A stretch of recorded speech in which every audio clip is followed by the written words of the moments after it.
আমি এখন বায়তুল মোকরম মসজিদের মূল প্রবেশপথের সামনে দাঁড়ানো। ভিতরে যাচ্ছি। এটা হচ্ছে ভিতরের প্রবেশপথ। বেশ ভালো লাগে এই জায়গাটা দেখতে।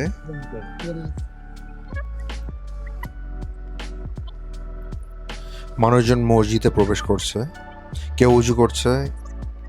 উজু করার জায়গা এখানে।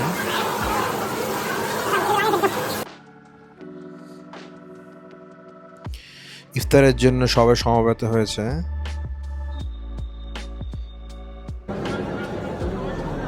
যে যার মতো স্থান নিয়ে বসে আছে, ইফতারের অপেক্ষা করছে। Hello people, from Abin's Odyssey. কেমন আছে আপনারা সবাই? আশা করি সবাই ভালো আছেন। আমি চলে এসেছি আজকে বায়তুল মোকাররম মসজিদে। ওখানে ঘুরে দেখবো আর ইফতারিটা করবো।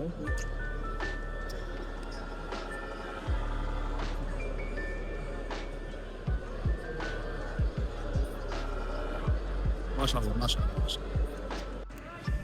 এখানে ইফতার বক্সের মাধ্যমে দেওয়া হয়। 5টা বক্স দেওয়া হয়েছে প্রত্যেকের হাতে, মানে নিজেরা নিজেরা সেটা বিলি করে নেয়।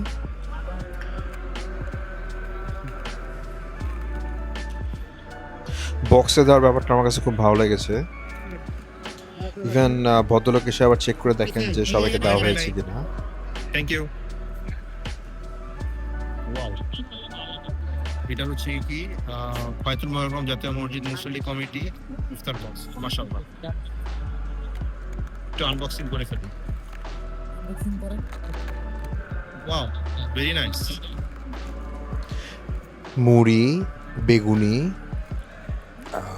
পেঁয়াজু, জিলাপি, খেজুর, বেশ ভালো। আজান দিয়ে দিয়েছে। ইফতারি শেষে সবাই আসলে বের হবার প্রস্তুতি নিচ্ছে, আর কিছু মানুষ সালাত আদায়ের জন্য প্রস্তুতি নিচ্ছে।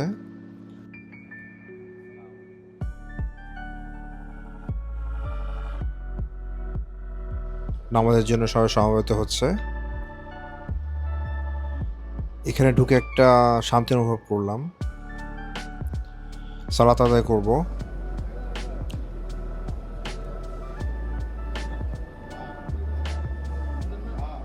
যদিও বেশ পুরনো, বাট ছিমছাম ভিতরটা। সামনে ওই জায়গাটায় হলুদ একটা গোল্ডেনের একটা আবরণ দেওয়া আছে। সবশেষে বায়তুল মোকররম মসজিদের কমিটির সদস্যদের আন্তরিক ধন্যবাদ জানাই এত সুন্দর একটা আয়োজন করার জন্য। সবাই ভালো থাকবেন।